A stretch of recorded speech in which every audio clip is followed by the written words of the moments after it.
ஓம் சாந்தி. மனதுடன் போராடாதீர்கள், அதை வழிநடத்துங்கள்.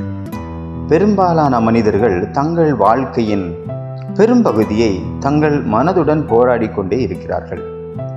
கவனச்சிதறல், கோபம், அதிகப்படியான சிந்தனை, ஆசைகள் இவற்றையெல்லாம் கட்டுப்படுத்த வேண்டும் என்று மனதுடன் போராடுகிறார்கள். ஆனால் ஒரு விஷயத்தை கவனித்திருக்கிறீர்களா? நாம் மனதுடன் எவ்வளவு அதிகமாக போராடுகின்றோமோ அவ்வளவு அதிகமாக அது நம்மை எதிர்க்கின்றது. ராஜயோக தியானம் இதற்கு முற்றிலும் மாறுபட்ட ஒரு வழியை கற்றுத்தருகிறது. மனதுடன் போராடாதீர்கள், அதை ஒரு ராஜாவை போல் வழி நடத்துங்கள். மனம் அலைபாயும் பொழுது அதன் மீது கோபப்பட வேண்டாம். ஏன் என் மனம் இப்படி ஓடுகிறது என்று எரிச்சல் அடைய வேண்டாம்.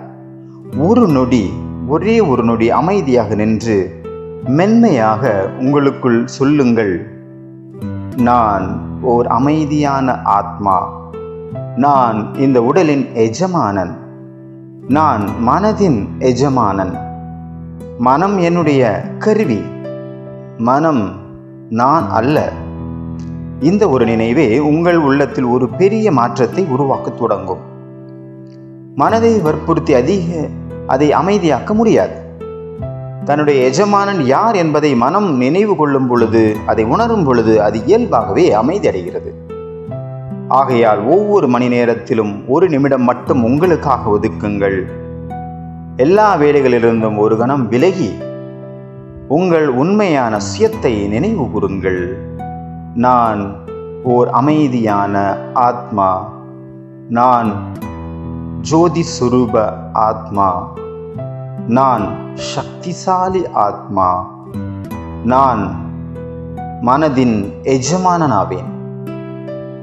நீங்கள் யார் என்பதை எவ்வளவு அதிகமாக நினைவு கூறுவீர்களோ அவ்வளவு இயல்பாக மனமும் உங்கள் வழிகாட்டுதலை பின்பற்ற துவங்கும். ஆத்மா அழுத்தத்தால் ஆட்சி செய்வதற்காக அல்ல, அமைதியுடன் ஆட்சி செய்வதற்காகவே இருக்கிறது. எனவே மனதை வெல்ல வேண்டும் என்று அதனுடன் போராடாதீர்கள். உங்கள் உள்ளார்ந்த அரச அதிகாரத்தை மீண்டும் உணருங்கள். நான் எஜமான ஆத்மா. இந்த உணர்வு ஆழமாகும் பொழுது மனம் இனி உங்கள் ஆட்சியாளராக இருக்காது. அது அமைதியாக உங்கள் கட்டுப்பாட்டில் இருக்கும் ஒரு அழகான கருவியாக மாறும். இறுதியில் மனம் உங்கள் எதிரி அல்ல, அது உங்கள் துணை என்பதை உணருங்கள், புரிந்து கொள்ளுங்கள். நீங்கள் அமைதியை தேர்ந்தெடுக்கும் பொழுது மனம் அமைதியாகும்.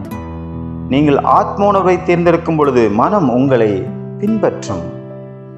ஒரு நிமிடம் கண்களை மூடுங்கள். மீண்டும் உங்களுக்குள் சொல்லுங்கள், நான் அமைதியான ஆத்மா, நான் எஜமானன், மனம் என்னுடைய கருவிதானே தவிர நான் மனம் அல்ல. அமைதியாக இருங்கள், ஆத்ம உணர்வில் நிலைத்திருங்கள். ஓம் சாந்தி.